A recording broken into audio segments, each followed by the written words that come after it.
Hello everyone, welcome back to the channel.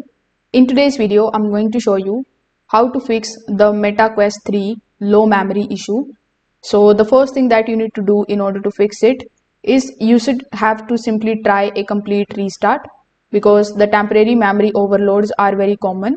For that, you just have to simply press and hold the power button, then select the option of restart.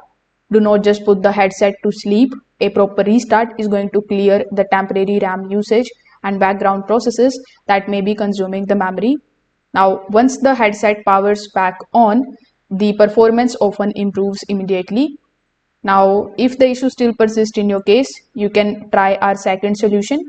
In it, many users don't realize that the apps can stay running in the background.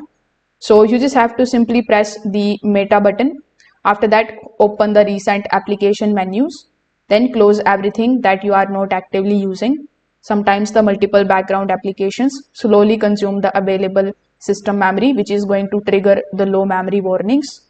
Now you can also try free up some space. So the low storage space can directly affect the performance.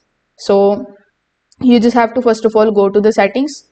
In the settings, you just have to look for the option of storage. Now, if your storage is full, the system is going to struggle to manage the temporary files. So delete some of the unused games, applications, large videos or recordings. The VR games are large and storage fills quickly. So keeping a healthy free space is going to help prevent the memory related slowdowns. So if this video helped you out, make sure that you like this video and subscribe to the channel. Thanks for watching.